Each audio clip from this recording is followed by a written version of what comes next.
اور والدین میں جذبہ ہو تو بچے عبدالکلام آزاد بھی بنتے ہیں اور علی حیدر نقوی بھی بنتے ہیں. یہ حقیقت ہے کہ اگر جذبہ ہے تو انسان زمین پر بیٹھ کر عرش کی باتیں کر سکتا ہے. اور یہ بھی حقیقت ہے کہ اگر دولت کے ماحول میں انسان اپنے بچوں کو اس کے نشے میں گم کر دے گا تو یہ تو صحیح ہے کہ وہ برانڈڈ کپڑے پہن لے گا، لیکن یہ بھی یقین رکھیے کہ وہ اچھے معاشرے میں کھڑے ہونے کے لائق نہیں رہے گا. اور ہم مولا کائنات کے لیے باعث زینت بنے، باعث ذلت نہیں. ہم باعث زینت اس لیے نہیں بنیں گے کہ ہم بہت اچھے برانڈڈ کپڑے پہنے یا برانڈڈ گاڑیوں میں گھومیں تب ہم باعث زینت ہیں. نہیں، اگر ہم صاحب علم ہیں تو ہم آل محمد کے لیے باعث زینت ہیں. اور اگر ہمارے پاس ادب اور اخلاق اور کردار نہیں ہے تو ہم چاہے کتنے بڑے خانوادے کے ہوں، ہم چاہے کتنی بڑی گاڑیوں میں، ہم چاہے کتنے برانڈڈ کپڑے پہنے ہوں، چاہے کتنے ہی برانڈڈ ہمارے پاس لباس ہو، وہ بیکار ہے، بے معنی ہے. کیونکہ آل محمد کے ہاں لباس کی قدر و قیمت نہیں ہے، علم اور کردار کی قدر و قیمت ہے. ایسا نہیں محترم، مولا کائنات کا وہ جملہ کہ میں اللہ کو کی عبادت اس لیے نہیں کرتا کہ میں جہنم کے خوف سے یا جنت کی لالچ میں اللہ کی عبادت کرتا ہوں. نہیں، میں اللہ کو اس کی عبادت کے لائق سمجھتا ہوں، اس لیے میں اس کی عبادت کرتا ہوں. اور یہ جملہ وہی کہہ سکتا ہے جو شہر علم نبوت ہو، ورنہ آج ہمارے سارے حساب و کتاب نماز میں ہی ہوتے ہیں. کتنے بڑا عالم ہو، چاہے کتنے بڑا مولوی ہو یا کوئی بھی سماجی انسان ہو. عزیزان محترم، آپ سے میری ایک گزارش، ایک ریکویسٹ، ایک التجا، ایک التماس، ایک اپیل یہ ہے کہ آپ اپنے بچوں کو زیور علم سے آراستہ کریں، اپنے بچوں کو پڑھائیں، چاہے ایک وقت فاقہ کریں یا ایک ٹائم، ایک دن، ایک مہینہ پریشانیوں میں گزارے. مہینوں میں پریشانیاں گزارے، لیکن پریشانیاں وقتی ہوتی ہیں اور علم کا چراغ جل جاتا ہے تو صدیوں کو روشنی ملتی ہے. یہ حقیقت ہے کہ آج ہمارے پاس نہ کوئی ایسا لیڈر ہے جو ہماری پریشانیاں، ہمارے مسائل حکومت کے پاس رکھ سکے. جو بھی لیڈر ہیں، اگر کوئی مجھے نام بتا دے گا تو وہ بھی میں بھی جانتا ہوں نام کیا ہے، لیکن ہر آدمی اپنی روٹیاں سیکھنے میں لگا ہوا ہے، اپنی قوم کی بات لیڈروں تک یا رہبروں تک پہنچانے والا نہیں ہے. اگر آپ کو اپنی بات پہنچانی ہے تو آپ اپنے پاس زیور علم لائیں اور علم سے آراستہ ہوں، تبھی آپ کی پہچان ہوگی، تبھی آپ کو دنیا پہچانے گی، سماج پہچانے گا. ورنہ دیکھیے ابھی ڈاکٹر قلب صادق صاحب جیسی علمی شخصیت اس دنیا سے چلی گئی. کون کیسا تھا، چاہے وہ ہندو ہو، سکھ ہو، مسلمان ہو، جینی ہو، پادری ہو، شیعہ ہو، سنی ہو، کون نہیں جانتا تھا ڈاکٹر قلب صادق صاحب کا نام. عزیزان محترم، اور کل ڈاکٹر قلب صادق صاحب کو چھوڑیے، ڈاکٹر اے پی عبدالکلام آزاد کتنی بڑی شخصیت تھی ہندوستان کی، مسلمان تھا لیکن کوئی اختلاف نہیں تھا، کیونکہ وہ شخص اپنے علم کا سورج ایسا روشن کیا ہوا تھا کہ دنیا کی آنکھیں دھندلی ہوئی تھی، اس کے سامنے آنکھیں ملا نہیں سکتا تھا، کیونکہ اس کے پاس علم تھا. اور علم کے چراغ ایسے روشن کرو کہ دنیا آپ کے سامنے جھک کر آئے. اور یہ تبھی جھک سکتی ہے کہ جب آپ ٹیبلی مولا کائنات پر جھکے ہوں. اور علم بھی جبھی ملے گا کہ جب مولا کائنات کی ٹیبلی پر آپ اپنی نیاز جبین کو جھکائیں گے. اس لیے کہ کائنات کے پاس علم تو ہو لیکن ادب جبھی آئے گا جب در آل محمد پر آؤ گے.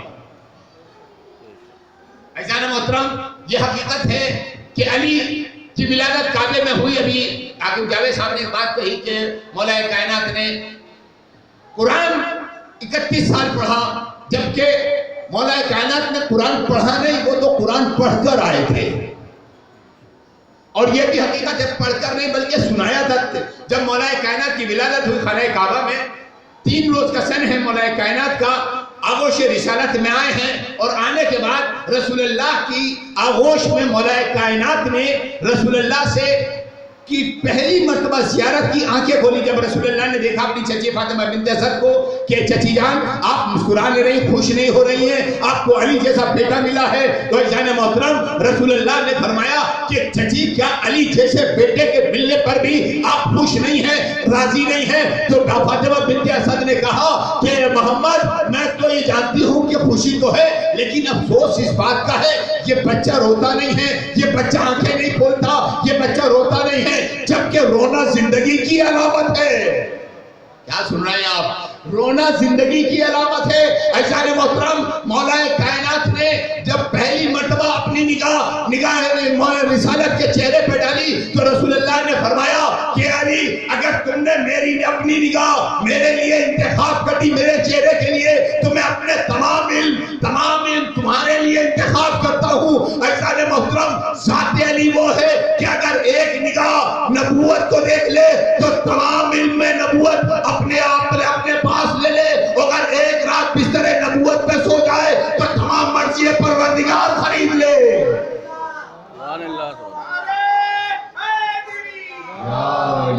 عزیزان محترم ذات مولا کائنات وہ ذات ہے کہ جس نے ہمیشہ اپنوں کی بھی اور غیروں کی بھی سب کی فریاد سنی، آواز سنی اور بات سنی.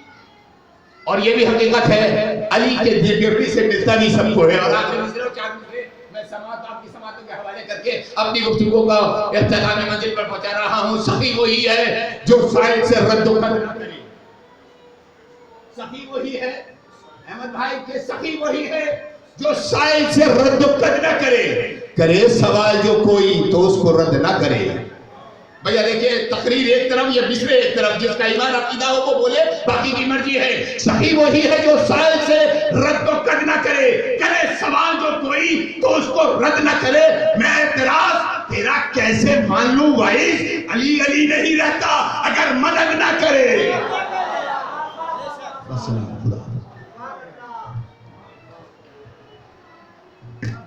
حضرات محترم قبلہ علی حیدر نقوی صاحب کو آپ سماعت کر رہے تھے. علی سرچشمہ عرفان ہے. اس موضوع پر آپ مقررین حضرات کی تقریر سماعت کر رہے ہیں. میں اولاً اپنے برادر عزیز علی جناب مولانا قمر علی صاحب سے التماس کر رہا ہوں آپ ریس میں تشریف لے آئیں. علماء ہماری آبرو، ہمارا تشخص، ہمارا امتیاز ہے. انتہائی معزز حضرات یہاں تشریف فرما ہیں. پروفیسر حضرات، علماء ذوقار، دانشوران، صحافی حضرات یہاں تشریف فرما ہیں. احمد کاظمی صاحب جو بے باک اور بہت ہی نیڈر، جن کا قلم بھی بولتا ہے اور جن کی آوازیں آج پوری دنیا سن رہی ہے. اگر میں بارگاہ احمد کاظمی صاحب میں جسارت کروں اور التماس کروں، آپ ہماری آبرو ہیں، آپ ہمارا امتیاز ہے، تشریف لائیں. جتنے بھی حضرات یہاں تشریف فرما ہیں سب کی صحت و سلامتی کے لیے بآواز بلند نعرہ صلوات ارشاد فرمائیں. یہ program Haider T V network کے ذریعے براہ راست آج پوری دنیا میں دیکھا جا رہا ہے. اس چینل نے اور اس نیٹ ورک نے ماشاءاللہ ایک جو بالکل منفرد کام کیا ہے امسال. اور ویسے تو یہ نیٹ ورک، یہ حیدر ٹی وی حتی المقدور کوششوں کو پیش نظر اور حتی المقدور کوششوں کے باوجود منفرد اور انوکھے کارنامے انجام دیتا رہتا ہے. یہ نیٹ ورک امسال Haider T V network نے جعفریہ شیعہ کیلنڈر 2021 اور 22 لانچ کیا ہے. سب سے بڑی خوبی یہ ہے کہ آپ اسے گوگل پلے پر جائیں گے اور اینڈرائڈ فون جو لوگ استعمال کرتے ہیں یہ اپلیکیشن اردو میں موجود ہے. اور یہ بہت بڑا کارنامہ ہے، بہت بڑی ماشاءاللہ کاوشیں ہیں اردو کے اعتبار سے جو یہ نیٹ ورک پروگرام کو نشر کرنے کے ساتھ ساتھ اردو زبان پر بھی بہت اچھا کام کر رہا ہے. سب سے اچھی جو صفت ہے اس اپلیکیشن میں، سب سے بڑی بات تو یہ ہے کہ تہذیب سے وابستہ ہے. اردو میں آپ کو یہ اپلیکیشن دستیاب ہو جائے گا. اس میں معصومین علیہ السلام کی ولادت بھی ہے اور شہادت بھی ہے. یہ ہمارے لیے مشعل راہ ہے. آپ اسے خصوصی طور سے ڈاؤن لوڈ کریں. یہ پوری دنیا میں ماشاءاللہ بڑی تیزی کے ساتھ اپلیکیشن ڈاؤن لوڈ ہو رہی ہے جو اردو میں ہے. اسی کے ساتھ ساتھ آئیے حضرت، وقت بہت مختصر سا ہے، بہت محدود وقت ہے. علی سرچشمہ عرفان ہے. یہاں ہمارے علماء موجود ہیں، یہ قوم کا اثاثہ، قوم کا سرمایہ بیٹھا ہوا ہے۔ میں ایک جملہ امیر کائنات حضرت امیر المومنین علیہ السلام کا مولا کا ایک قول آپ کے گوش گزار کرتا ہوں، اور پھر ڈاکٹر صفی حیدر نقوی صاحب سے التماس کرتا ہوں۔ میرے مولا نے ارشاد فرمایا، خصوصی طور سے تشریح کا وقت نہیں ہے، میرے مولا کا کلمہ سنیں، طیب و طاہر جملہ سنیں۔ میرے مولا نے ارشاد فرمایا، دنیا کے حالات اتفاقات کے تابع ہوتے ہیں، دنیا کے حالات اتفاقات کے تابع ہوتے ہیں، لیکن آخرت کے حالات استحقاق کے تابع ہوں گے۔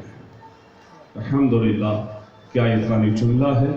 آپ اس پر غور فرمائیں تو انسان کی زندگی کامیاب ہوتی ہے، کامرانی سے ہمکنار ہوتی ہے۔ التماس کی جاتی ہے بہت ہی ادب و احترام کے ساتھ محترم ڈاکٹر صفی حیدر نقوی صاحب سے اب تشریف لائیں اور اپنے خیال سے حاضرین کو مستفیض اور محظوظ فرمائیں۔ آپ حضرات بآواز بلند نعرہ صلوات ارشاد محمد والے محمد۔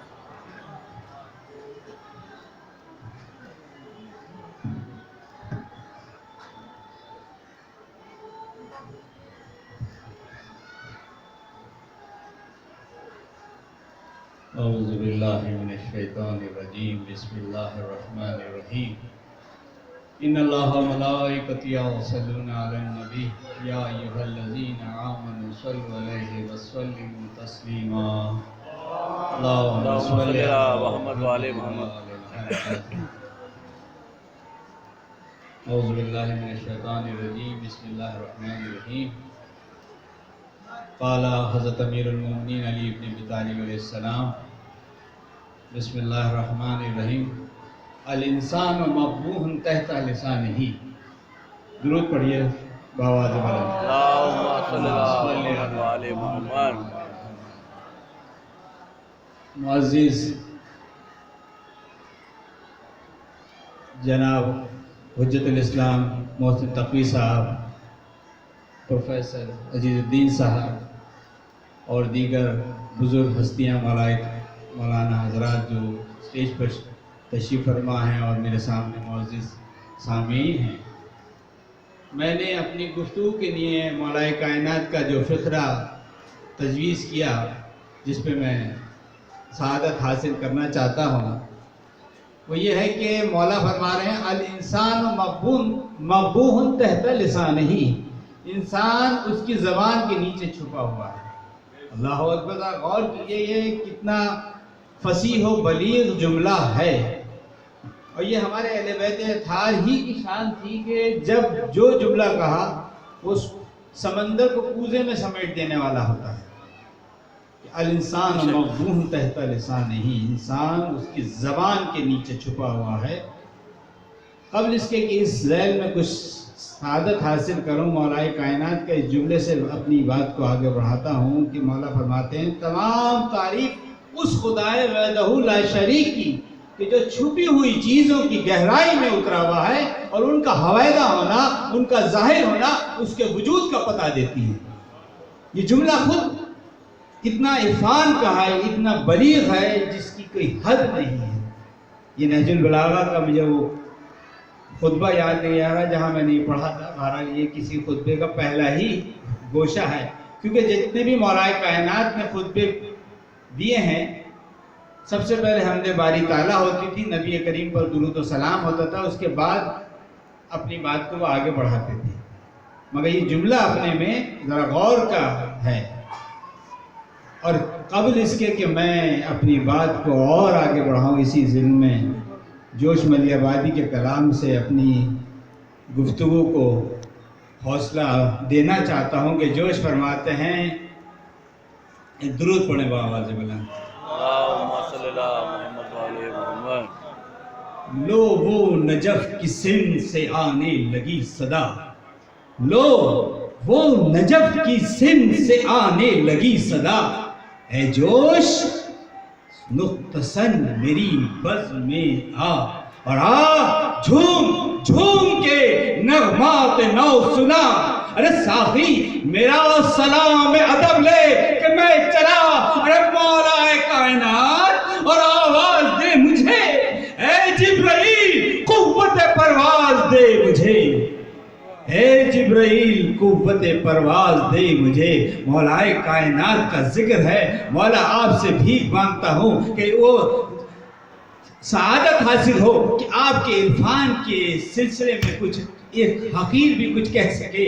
مولا فرما رہے ہیں تمام تعریف اس خدا کی جو چھپی ہوئی چیزوں کی گہرائی میں اترا ہوا ہے، ان کا حوالہ ہونا اس کے وجود کا پتہ دیتی ہے۔ ذرا غور تو کریں، میں نے اپنی تقریر کے لیے جو عنوان قرار دیا ہے الانسان مقبوح تحت لسانہ، انسان اس کی زبان کے نیچے چھپا ہوا ہے۔ ذرا غور تو کریں، جب انسان بولتا ہے تب پتہ چلتا ہے کہ یہ کس شعبے سے تعلق رکھتا ہے، کس شہر سے تعلق رکھتا ہے، کس فرقے سے تعلق رکھتا ہے، وغیرہ وغیرہ۔ جیسے ہی انسان آپ کے سامنے آتا ہے تو آپ کیا کرتے ہیں؟ جیسے ہی اس نے اگر مثلا فرینچ بولنا شروع کی تو آپ کا ذہن جاتا ہے کہ یہ فرانس سے تعلق رکھتا ہے۔ اگر اس نے کشمیری بولنا شروع کی تو آپ کا ذہن جاتا ہے اس کا تعلق کشمیر سے ہے۔ تو معلوم ہوا ملک کا بھی اندازہ ہو رہا ہے، اسٹیٹ کا بھی اندازہ ہو رہا ہے۔ کیوں؟ کہ اس کی زبان کھلی، اس نے جو لہجہ اختیار کیا، اس نے جو بات بولنی شروع کی۔ جیسے ہی ابھی آپ کے سامنے پروفیسر صاحب آئیں گے،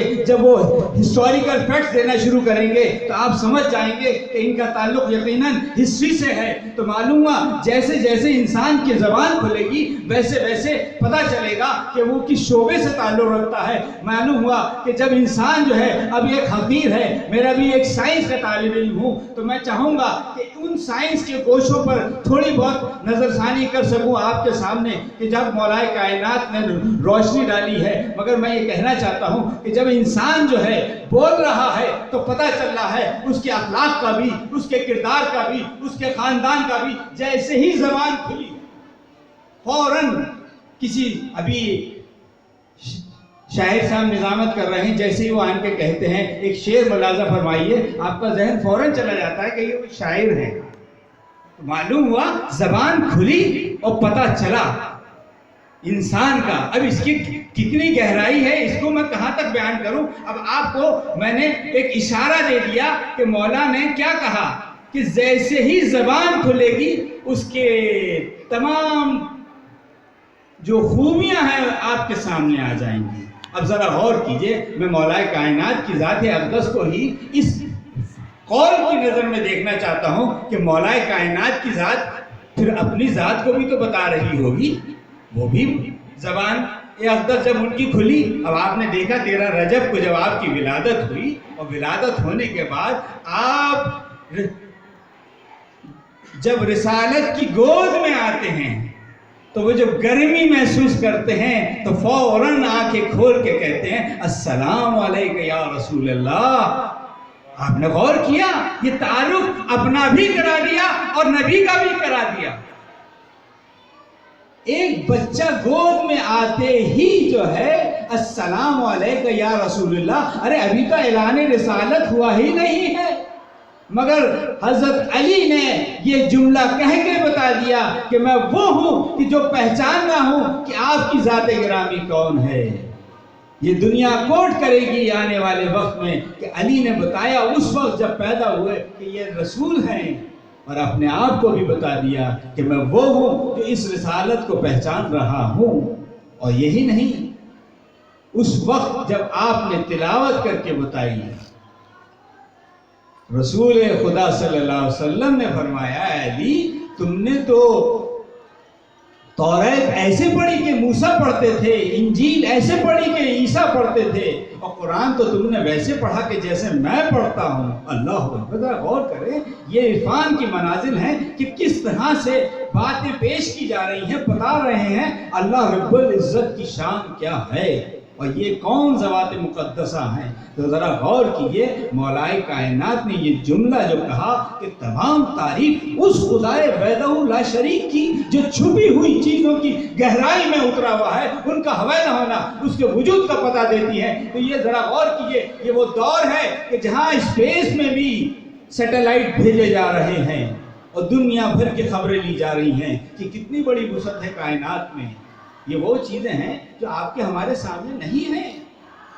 100 بلین گلیکسیز کائنات میں پھیلی ہوئی ہیں، آج سائنسداں بتا رہا ہے کہ 100 بلین گلیکسیز ہیں، یہ وہ کون چیزیں ہیں جو نظروں سے اوجھل ہیں؟ مولا نے کیا کہا کہ وہ چیزیں جب ہویدہ ہوں گی، ظاہر ہوں گی، تو اس کے وجود کا پتہ دیں گی۔ اب تمہیں جتنا بھی پتہ چلتا جائے، جتنے بھی سولر سسٹم پتہ چلتے جائے، سمجھ لو کہ اس کا خالق بھی ہے۔ جب اس کا خالق ہے تو وہ اللہ رب العزت کی شان کیا ہے، ذرا پہچانو۔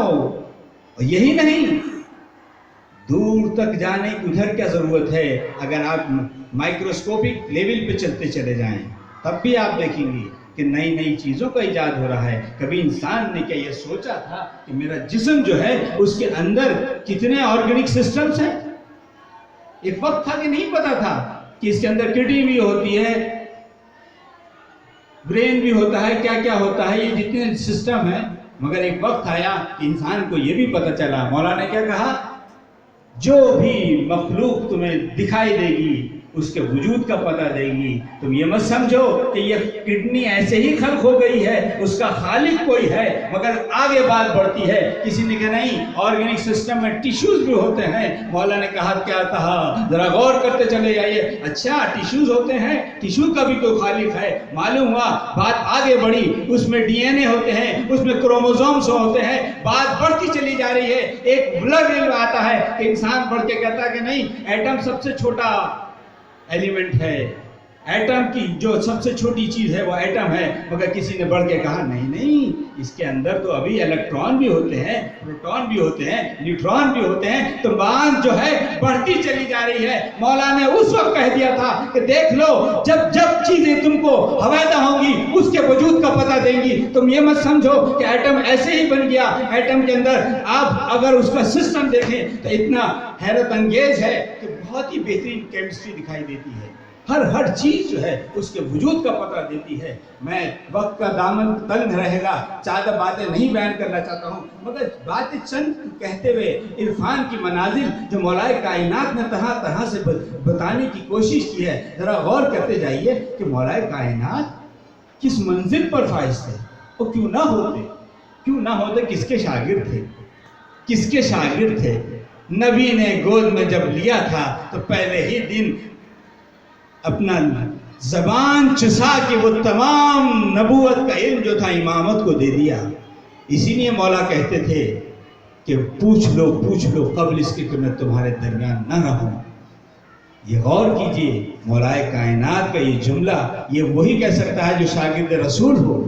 کسی کی یہ مجال نہیں تھی جو یہ کہہ دیتا کہ جو چاہو پوچھ لو۔ یہ مولائے کائنات تھے جو انہوں نے جگہ جگہ کہا کہ پوچھ لو مجھ سے۔ ہاں، ذرا غور کیجئے مولائے کائنات نے کتنی باتیں کہی ہیں۔ حمد باری تعالیٰ ہو رہی ہے، پہلا ہی خطبہ آپ غور کیجئے، اور کہتے ہیں مولا کہ تمام تعریف اس خدا کی کہ جس نے ہواؤں کو حکم دیا کہ اوپر کا پانی نیچے، نیچے کا پانی اوپر سمندر میں۔ یہ اپویلنگ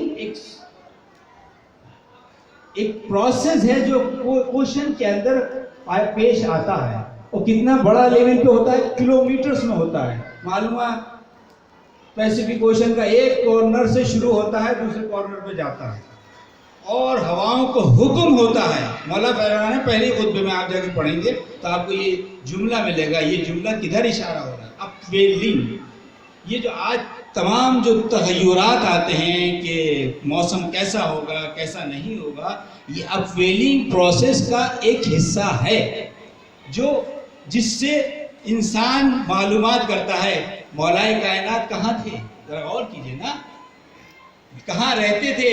کیا انہیں پتا تھا کہ اٹلانٹک اوشن اور پیسیفک اوشن؟ اس کا مطلب پتا تھا، تبھی تو انہوں نے یہ جملہ کہا۔ شاگرد رسول ہے نا، مولائے کائنات ہیں، اس لیے کہتے تھے مولا کہ مجھے تو اس زمین سے زیادہ آسمانوں کا پتہ ہے۔ کیوں؟ نبی نے کہا تھا انا مدینۃ العلم وعلی بابھا، ارے میں شہر علم ہوں، علی اس کا دروازہ ہے۔ تو غور کیجئے معزز حضرات کی مولائے کائنات کی ذات اقدس کیا ہے۔ بہت سارے لوگ کہتے ہیں کہ صاحب یہ تجاوز کر جاتے ہیں مولائے کائنات کی شان بیان کرنے کے۔ حقیقت تو یہ ہے کہ ان کی تعریف ابھی بیان ہی نہیں ہوئی۔ ابھی بیان ہی نہیں ہوئی ہے. کارل لینچ جو ایک کرسچن آتھر ہے، ایک فلاسفر ہے، اس نے یہ کہا تھا کہ بڑے افسوس کی بات ہے کہ علی کو جنگ و جدال میں لوگوں نے پھنسا دیا، نہیں تو یہ وہ شخصیت تھی کہ یہ منبر پہ ہوتی اور وہ دنیا بھر کا درد دیتی تاکہ اس پہ انسان ریسرچ کرتا. مگر یہ بدقسمتی وقت کی رہی، یہ ہماری آزمائش رہی. یہ بھی ہو سکتا ہے کہ یہ ہماری آزمائش کا بھی ایک حصہ ہے کہ تم پہچاننا چاہتے ہو تو پہچانو، کیونکہ کوئی چیز چھپی نہیں ہے، سب چیز دے دی گئی ہے. قرآن بھی آ گیا، قرآن ناطق بھی آ گیا، قرآن صامت بھی ہے، سب کچھ ہمارے سامنے ہے. اگر ہم چاہیں گے تو اس پہ جستگو کر سکتے ہیں، اس پہ غور و فکر کر سکتے ہیں. اسی لیے قرآن میں یہ آیا ہے افلا تتدبرون القرآن، قرآن پہ غور و فکر کرو. کیوں؟ کیونکہ قرآن پر غور و فکر ہی ان باتوں کو انکشاف کی طرف لے کے آئے گا جو ہمارے سامنے ہیں مگر ہم نہیں پہچان پا رہے ہیں. میں وقت کا دامن تنگ ہوتے ہوئے اپنی بات کو سمیٹنے کی کوشش کر رہا ہوں اور اس جملے کے ساتھ چند اشعار نسیم امروی صاحب کے پیش کرنے کی سعادت حاصل کر لیتا ہوں تاکہ بات نچوڑ میں آ جائے. اور جناب نسیم امروی صاحب کہتے ہیں علی جریو علی جرتو علی ہمت، علی جریو علی جرتو علی ہمت، علی قسیم علی قاسم علی قسمت، علی قسیم علی قاسم علی قسمت، علی نئی علی حکیم علی حاکم علی حکمت، علی نعیم علی منعم علی نعمت. وہ ایک دو نہیں جب میں غفیر شاہد ہے، علی پر ختم ہے نعمت غدیر شاہد ہے. اور کسی ولی علی یہ ولی کی خو نہ ملی، کسی ولی کو علی یہ ولی کی خو نہ ملی. ہزار پھول کھلے پر علی کی بو نہ ملی. ارے کنویں میں گر گئے یوسف یہ آبرو نہ ملی، کنویں میں گر گئے یوسف یہ آبرو نہ ملی. بکے جو وہ کسی گمراہ نے خرید لیا، علی کے نفس کو اللہ نے خرید لیا. السلام علیکم ورحمۃ اللہ وبرکاتہ. شکریہ. جزاک اللہ خیر الجزا. آپ حضرات بابا سے بلند نعرہ صلوات محترم ڈاکٹر سفید نقوی صاحب تو آپ سے بات کر رہے تھے، لیکن حضرات ہم سب کی یہ بڑی خوش نصیبی ہے، آپ برابر تذکرہ سنتے رہتے ہیں پروفیسر عزیز الدین صاحب کا. یہ ایک ایسی شخصیت ہے، بلکہ یوں کہا جائے عزیز الدین صرف ایک شخص کا نام نہیں ہے بلکہ ایک مکتب اور ایک ادارے کا نام ہے. الحمدللہ جہاں بھی جس عہدے پہ بھی منتخب اور معین کیا گیا اس عہدے کو چار چاند لگائے ہیں اپنی قد و کاوشوں سے، اپنی محنتوں سے، اپنی مشقتوں سے.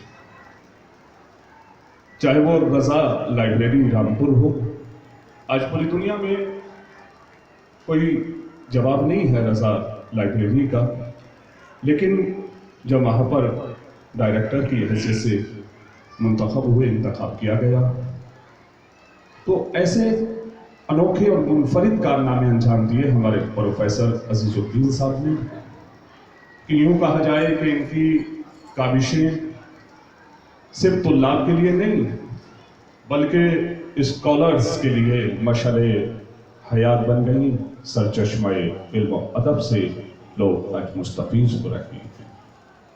میں دو مصروں سے تمام تر باتوں کو چھوڑتے ہوئے وقت کی نزاکتوں کے اعتبار سے صرف دو مصرے عزیز الدین صاحب کے استقبال میں.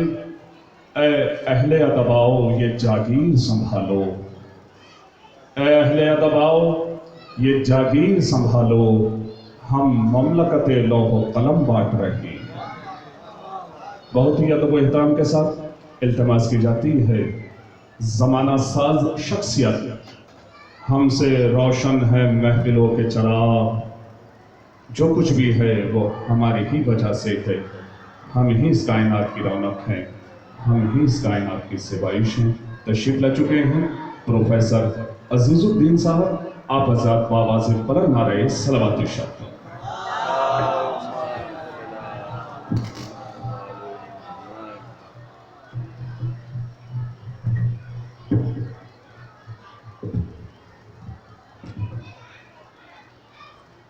اور جناب مولانا حسن تقوی صاحب، امام جماعت شیعہ الصفا مسجد، صدر مسجد، علماء اکرام، بزرگوں اور دوستوں،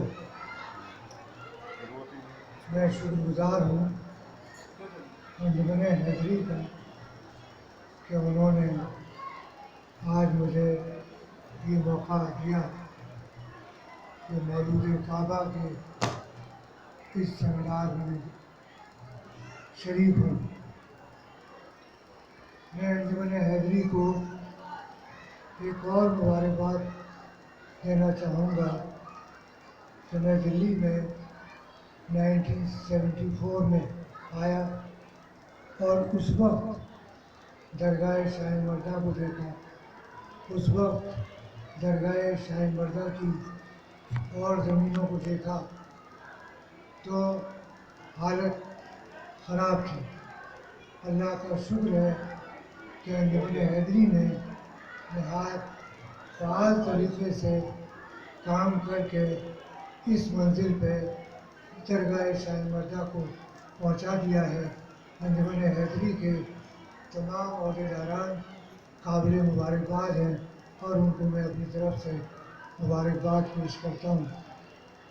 ہندوستان ایک ایسا ملک ہے کہ جہاں درگاہ شاہ مردہ، شاہ نجف، کوہ مولا علی، درگاہ مولا علی اور شاہ نجف، 5 درگاہیں اس پورے ہندوستان میں مولا علی سے منسوب ہیں۔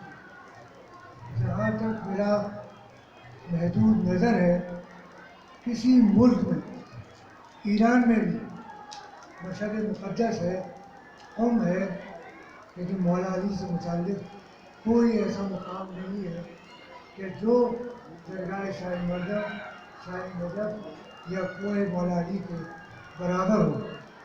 تو یہ ہندوستان کی بڑی خوش نصیبی ہے کہ مولا علی کی پنجتن ہے اور 5 عظیم درگاہیں ان سے متعلق، ان سے منسوب ہیں، جبکہ ظاہر ہے یہاں کی میجورٹی جو ہے وہ ہندو حضرات کی ہے۔ تو ایک طریقے سے یہ کرامت ہی ہے مولا علی کی کہ پاکستان میں نہیں ہے، افغانستان میں کل ایک ہے، اور دوسرے جو مسلم ممالک ہیں، کئی مولا علی سے متعلق اتنی درگاہیں، اتنے سینٹرز مولا علی سے متعلق نہیں ہیں۔ تو کوئی تو بات ہے اس ملک کے اندر جو یہ قربت مولا علی سے ہے، اور اسی وجہ سے میں سمجھتا ہوں یہاں علی والے بھی بہت ہیں۔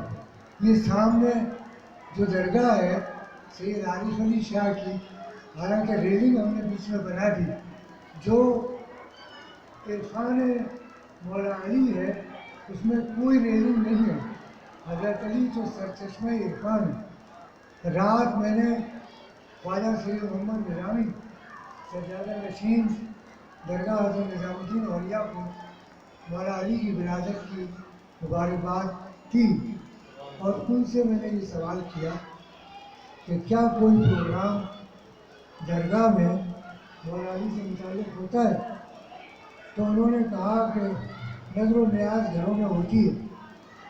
تب میں نے ان سے یہ کہا کہ تمام ولیوں کے جتنے صوفی سلسلے ہیں پوری دنیا میں، ان کا محور حضرت علی ہے۔ تو یہ کیسے ممکن ہے کہ تمام صوفیہ کی درگاہ میں حضرت علی پہ نیاز اور نظر گھر میں ہو جائے اور کوئی پروگرام ان کی درگاہ میں نہ ہو؟ لہٰذا میں نے یہ تجویز خواجہ سید محمد نظامی صاحب سے رکھی ہے کہ آپ اپنی کمیٹی کے سامنے یہ تجویز رکھیے اور آئندہ 13 رجب کو ایک پروگرام درگاہ حضرت نظام الدین اولیاء میں منعقد کرائیے، اس لیے کہ حضرت علی تو سرچشمہ عرفان ہے۔ میں نے ان کے چچا خواجہ حسن ثانی نظامی کا وہ جملہ یاد کرایا، وہ تو اس وقت چھوٹے ہی تھے۔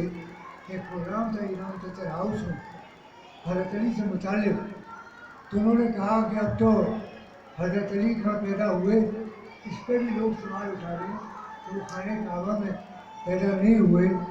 تو خواجہ حسن ثانی نظامی صاحب نے کہا کہ ٹھیک ہے، ہم مان لیں گے کہ حضرت علی خانہ کعبہ میں نہیں پیدا ہوئے، تو وہ ہمیں یہ بتا دیں کہ حضرت علی کہاں پیدا ہوئے، ہم اسی کو کعبہ بنا لیں گے اور ہم وہیں حج کیا کریں گے۔ تو میں نے یہ کہا کہ آپ کے چچا نے تو یہ کہا کہ وہ حج وہیں کیا کریں گے جب مولا علی پیدا ہوئے ہیں، اور یہ کیسی درگاہ ہے مولا علی کی جس کے وہ سجادہ نشین رہ چکے ہیں کہ مولا علی پہ کوئی پروگرام نہ ہو۔ تو جہاں تک جو آج موضوع ہے آج کے سیمینار کا، حضرت علی سرچشمہ عرفان، مولا علی کے جتنے ارشادات ہیں وہ ڈاکٹر صفی صاحب نے بھی سائنس سے متعلق بیان فرمائے۔ ایک ایک چیز کو آپ دیکھ لیجیے، ایک زمین ان کو رسول اللہ صلی اللہ علیہ وسلم نے غنیمت میں دی، اس میں انہوں نے کھودا تو ایک چشمہ نکلا، اس میں انہوں نے زراعت شروع کی، اور جب زراعت شروع کی تو اس کو وقف کیا، جب وقف کر دیا تو اس کا ایک وقف نامہ تیار کیا، اور وقف نامہ کہاں سے تیار کیا؟ ہندوستان میں بھی نیشنل وقف کونسل ہے، سارے اسٹیٹ کے بورڈ ہے، وقف نامہ یہاں سے شروع کیا کہ اس پہ نہ حسن کا حق ہے نہ حسین کا حق ہے، یہاں سے وقف نامہ شروع ہو رہا ہے، نہ اس پہ حسن کا حق ہے نہ اس پہ حسین کا حق ہے، اس پہ حق کس کا ہے؟ ان حجاج کا ہے کہ جن کے پاس پیسہ نہیں ہے، اس زمین کی آمدنی انہیں دی جائے گی، وہ حج کرنے جائیں گے۔ تیسری چیز انہوں نے کہی کہ یہ جو زمین ہے اس پہ وراثت کا کوئی قانون لاگو نہیں ہوگا۔ چوتھی چیز یہ کہی کہ یہ زمین بے نہیں ہو سکتی۔ گورنمنٹ آف انڈیا نے بھی وقف کا قانون بنایا، 92 کا ایکٹ بنا وقف ایکٹ، اور اس کے بعد ایک اور ماڈریشن ہوا وقف ایکٹ میں، وہ دلی میں نہ معلوم کتنی وقف کی زمینیں بے ہو گئی، اور پتہ نہیں کتنی بستیوں میں ہند ابو صاحب امروہار جلالی اس سے وہ نہیں ہے، اس کو زمینداری میں کنورٹ کیا، اس کو وراثت بنایا گیا اور اس کو بے کیا گیا۔ تو اگر ہم سرچشمہ عرفان کی بات کریں، اگر ہم علی والے اپنے آپ کو تصور کرتے ہیں تو ہم اپنا احساس کریں کہ ہم نے اس وقت کے ساتھ جو ہمارے بزرگوں نے قائم کیا تھا، کیا اس کے ساتھ انصاف کیا کہ نہیں کیا۔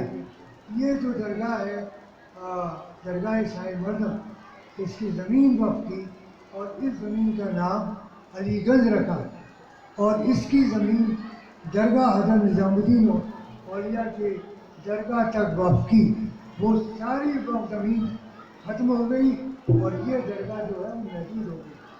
تو ہم اگر سرچشمہ اسلامی اور اس کی بات کریں تو ہم اس کا بھی احتساب کریں کہ یہ زمینیں کہیں کہاں پر جو وقف کی گئی تھی انہی تمام چیزوں کے لیے۔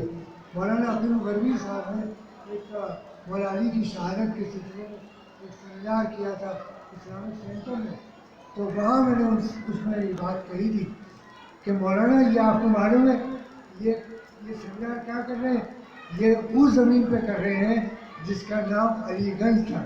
وہ بات یہ ہے کہ برٹش سرکار نے اس پہ قبضہ کر کے اور اس وقف نامے کو ختم کر دیا۔ تو جو عرفان کی منزل ہے اس میں جو ابھی آپ نے آیت پڑھی کہ وہ یتیموں کو کھانا دیتے ہیں، وہ روزہ رکھتے ہیں تو اپنا کھانا دے دیتے ہیں، تو یہ عرفان کی منزل ہے۔ میں یہ دیکھتا ہوں کہ حضرت نظام الدین اولیاء سے نہیں حضرت نظام الدین اولیاء شیخ حمید الدین ناگوری سے ایک شخص نے سوال کیا کہ آپ تو اتنے بڑے بزرگ ہیں، آپ کو اسم اعظم پتہ ہوگا تو آپ مجھے بتائیے کہ اسم اعظم کیا ہے؟ تو انہوں نے کہا ٹھیک ہے 2-3 دن کے بعد آنا تو میں تمہیں بتاؤں گا۔ تو انہوں نے یہ کہا کہ اسم اعظم سب سے بڑا یہ ہے جس کو مولا علی نے بیان کیا ہے کہ حلال روزی کماؤ۔ حلال روزی سے بڑا کوئی اسم اعظم نہیں ہے۔ بے شک۔ تو یہ جو صلی اللہ محمد والے محمد۔ پریکٹیکل چیزیں جو نہج البلاغہ کا حصہ ہیں، عرفان کیسے حاصل ہوگا؟ میرے ایک جج تھے مولانا محسن علی رشید، انہوں نے مولا علی کی عہدیداری کو 1836 میں قائم کیا اور ایک زمین وقف کی کربلا میں مولا علی کی درگاہ کے لیے۔ تقریباً 184 سال ہو گئے۔ صرف کیا ہوا، مجلس ہوئی، تابوت اٹھا اور اس کی تربت وہاں دفن ہو گئی۔ آج اس میں ہندو مسلمان آتے ہیں کہ جس کی کوئی حد ہی نہیں ہے۔ 184 سال کے بعد پھول اور کاغذ جمع ہونے دفن ہونے کے بعد، تو یہ کیا ہے؟ یہ ان لوگوں کی نیت تھی، یہ ان کی حلال کمائی تھی، یہ ان کی خلوص نیت تھی کہ جو مولا علی کے عشق میں اتنی ڈوبی ہوئی تھی کہ انہوں نے جو کام کیا اس کا آج جو پھل دیکھنے میں مل رہا ہے کہ پورے اطراف کے لوگ، چاہے وہ ہندو ہوں، مسلمان ہوں، سنی ہوں، شیعہ ہوں، وہ سب اس درگاہ پہ آ رہے ہیں۔ کوئی مولا علی وہاں نہیں آئے درگاہ کے اوپر، جیسے کہ جوگی پورے میں ایک معاوضہ ہوا ہے، لیکن صرف کاغذ اور پھول کی یہ کرامت ہے کہ آج جو لوگ مرادیں مانگتے ہیں وہ ان کی پوری ہو جاتی ہیں، جو مریض آتے ہیں ان کو شفا حاصل ہوتی ہے۔ تو میں نے ایک مجلس میں یہی بات کہی کہ ان کی کمائی حلال تھی۔ ان کے نواسی نے کیا کیا، اولاد حسین نے، کہ انہوں نے اپنا گھر، اپنی ساری زمین مولا علی کے عہدیداری کے لیے وقف کی۔ یہ ہے عرفان علی، یہ ہے اس کی شناخت کہ اپنا کچھ چھوڑا ہی نہیں۔ جو بیت الاطہار نے کیا کہ روزہ ہے، افطار کرنے جا رہے ہیں، کوئی مسکین آ گیا تو اس کو اپنا سارا افطار کا کھانا دے دیا۔ تو جب تک یہ چیز اللہم صلی اللہ محمد والے محمد۔ ہم اپنے کردار و عمل میں نہیں پیدا کریں گے تو کوئی اثر، کوئی اس کی تاثیر پیدا نہیں ہو سکتی۔ تیسری چیز جو مولانا نے علم کے بارے میں کہی کہ 13 رجب تک تمام بستیوں میں علماء بھی اور شعراء بھی، وہ جو مشہور حدیث ہے انا مدینۃ العلم وعلی بابها، کہ میں علم کا شہر ہوں اور علی اس کا دروازہ ہے۔ یہ حدیث اور یہ اسپرٹ اسلام کی کہاں چلی گئی؟ کہاں چلی گئی یہ اسپرٹ؟ اس لیے کہ اگر آپ ہندوستان میں لٹریسی کا اعداد و شمار کو دیکھیں تو سب سے زیادہ لٹریسی کا ریٹ جو ہے وہ مسلمانوں میں۔ تو قرآن، حدیث اور یہ حدیث انا مدینۃ العلم وعلی بابها، تو وہ علم کا شہر کہاں گیا، وہ دروازہ کہاں گیا؟ تو اس طرح سے اگر ہم اس پہ عمل نہیں کریں گے، اگر علم نہیں ہے تو ہم علی کے ماننے والے ہو ہی نہیں سکتے۔ اس لیے کہ علی کے ماننے والے کو عالم ہونا چاہیے، سمجھدار ہونا چاہیے، زمانے کو سمجھنا چاہیے، ایک اور مثال میں دوں کہ ناسمجھی کی جو ایک مثال میں آپ کو دیتا ہوں. تمام بستیاں ہندوستان کی جتنی بستیاں تھیں آزادی کی تحریک چلی اور جمہوریت کی ڈیمانڈ ہوئی اور 1947 میں جمہوریت قائم ہو گئی. جمہوریت کا تضاد تھا زمینداری کے نظام سے. جمہوریت اور زمینداری بالکل ایک متضاد چیزیں ہیں. اسلام کا بھی کوئی تعلق زمینداری سے نہیں تھا، نہ تھا نہ ہے آج. لیکن بعض علماء نے اس کو سپورٹ کیا اور وہ زمینداروں کو سپورٹ کرتے رہے. میرے پاس ایسے مولانا علماء کے موجود ہیں 18 سینچری سے لے کے ایسے عقائد میں جنہوں نے اجازت دی ہے کہ بڑے بیٹے کو کہ وہ چھوٹے بھائیوں کی جائیداد کو ہدے اپنے زمان کرا لیں اور جائیداد اپنی کر لیں اور ان کو تعلیم دلوائیں. تو جب یہ آزادی کی لڑائی چلی اور جمہوریت کی ڈیمانڈ چلی، نتیجہ یہ ہوا کہ زمینداری ضبط ہو گئی اور ہم یہ نہیں سمجھ سکے. ہمارا کوئی گائیڈ کرنے والا ایسا نہیں تھا کہ آپ اپنی زمینوں کو محفوظ کر لیجیے، کیونکہ یہ آپ کی زمینیں جس پہ آپ خود کاٹ نہیں کرتے یہ کل آپ کی نہیں رہیں گی. نتیجہ یہ ہوا کہ اللہم صلی اللہ محمد و آل محمد. وہ نسلیں اب ختم ہو چکی ہیں یا ختم ہونے والی ہیں کہ جن کی مدد انجمن وظیفہ سادات و مومنین نے کی.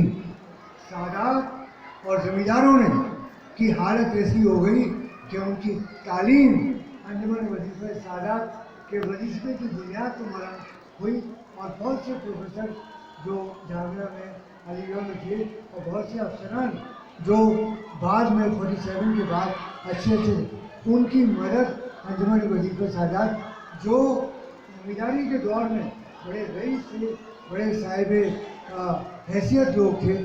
تو ہم نے سوچا ہی نہیں، اگر ہمارے یہاں فکر نہیں ہے، اگر ہمارے یہاں سوچ نہیں ہے، آج جو 21 سینچری کے جو چیلنجز ہیں اب نئے چیلنجز ہمارے سامنے آ رہے ہیں 21 سینچری کے. اس لیے میں سمجھتا ہوں جو 20 سینچری میں چیلنجز آئے تھے، جو چیزیں آئے تھے پوری دنیا میں اور ہندوستان میں، اب 21ویں صدی کے بعد میں وہی چیلنجز ہیں اور وہی چیلنجز آئیں گے، لیکن ہم ان کی طرف نہیں دیکھ رہے. اور پھر وہی ایک ڈبیکل قوم کے ساتھ ہوگا، وہی مسلمانوں کے ساتھ ایک ڈبیکل ہوگا جو زمینداری کے ریولیوشن کے بعد ڈبیکل ہوا کہ وہ تعلیم کے حق سے اس لیے محروم ہو گئے کہ ان کے پاس پیسے ہی نہیں تھا. وہ کیسے علی گڑھ بھیجتے پڑھنے کے لیے یا کیسے وہ دلی کے لیے بھیجتے پڑھنے کے لیے. تو اگر آج ہم 13 رجب کے موقع پہ، مولود کعبہ کے موقع پہ ہم اس بات کا تہیہ کریں، میں مولانا محسن صفی صاحب سے گزارش کروں گا کہ وہ باقاعدہ ایک کانفرنس کریں، باقاعدہ ایک میٹنگ کریں کہ 21 سینچری کے جو چیلنجز ہیں اس کو ہم اپنی نسل کے لیے کیسے حل کریں تاکہ آئندہ آنے والی جو دور ہے اس میں وہ ترقی کر سکے اور وہ کامیاب رہے اور وہ اس کے ساتھ وہ شکست کا سامنا نہ کرنا پڑے جو زمینداری ابولیشن کے بعد ہماری قوم کو سامنا کرنا پڑا. بہت بہت شکریہ.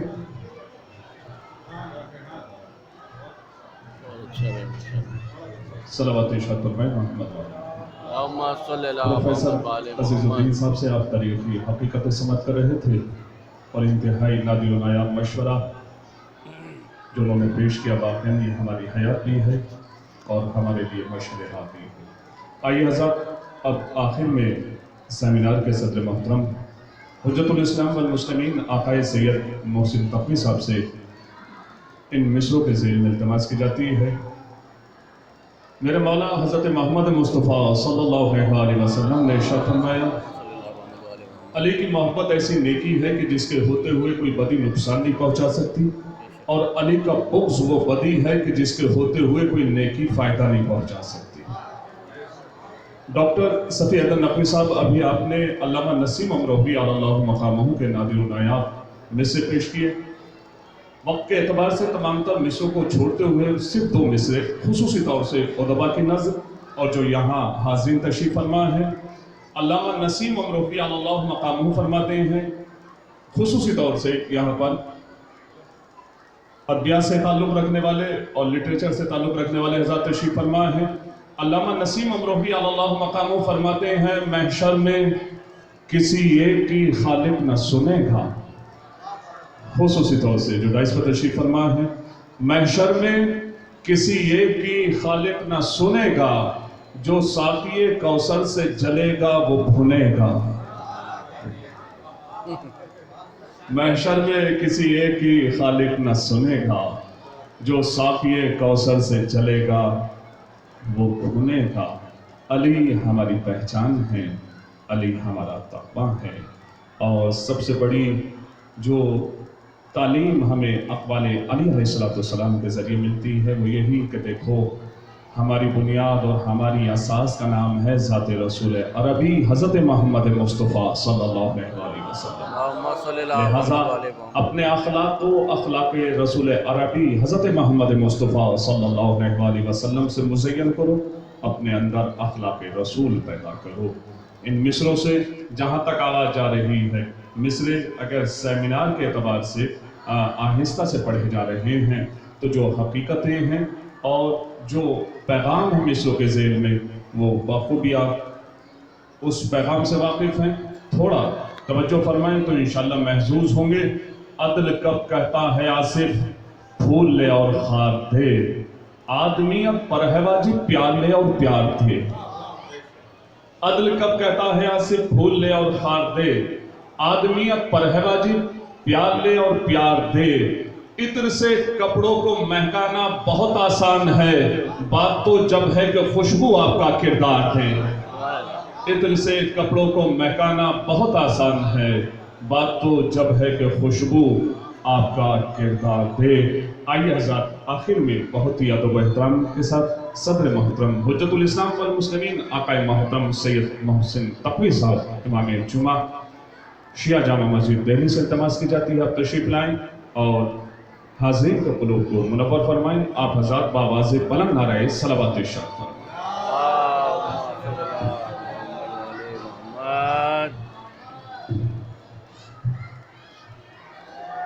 بسم اللہ الرحمن الرحیم. حضرات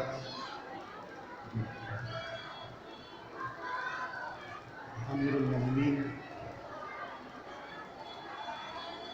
کی زندگی کے اوپر یہ منعقد سیمینار جس کا موضوع بھی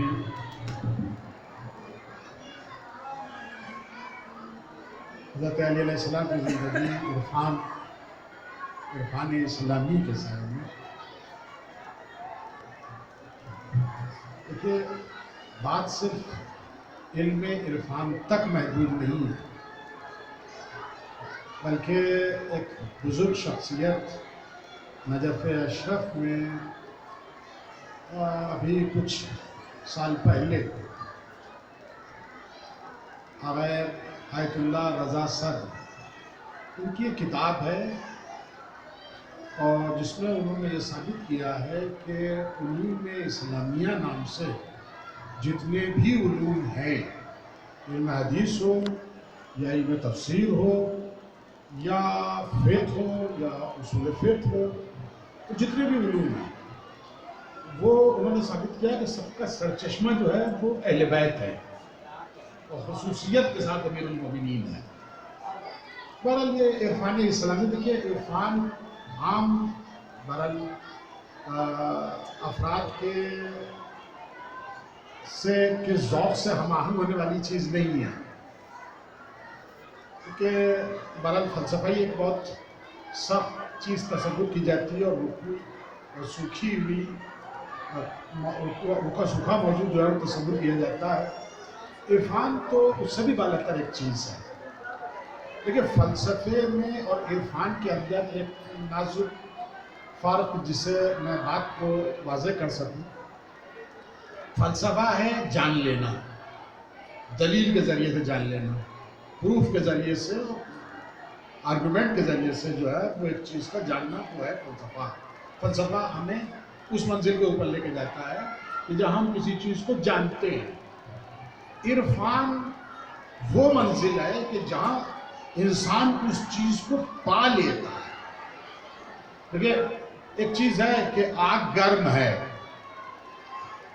آگ گرم ہے، یہ ایک چیز ہے، یہ بچے کو یہ سبھی جانتے ہیں آگ گرم ہے. لیکن آگ کی گرمی کا احساس جب انسان کر لیتا ہے تو وہ عرفان والی منزل میں آتا ہے. تو فلسفے اور عرفان کے درمیان جو ہے ایک نازک فرق. اب دیکھیے بہرحال میں نے جیسے کہ پہلے عرض کیا کہ عرفان کا یہ موضوع جو ہے وہ عام موضوع نہیں، عام افراد کے لیے نہیں ہے، بہت دقیق ہے. اور بہرحال بات تو یعنی ہمارے ہاں جو انٹلیکچوئل طبقہ کہلاتا ہے اس میں بھی جو ہے وہ بات پوری طرح سے جو ہے وہ پہنچی ہوئی نہیں ہے. ایک سیمینار ہوا تھا عرفان کے سلسلے میں، تو اکثر یعنی جتنے بھی مقالے پیش کرنے والے حضرات تھے وہ عرفان پر کم رہے، تصوف پہ آ گئے.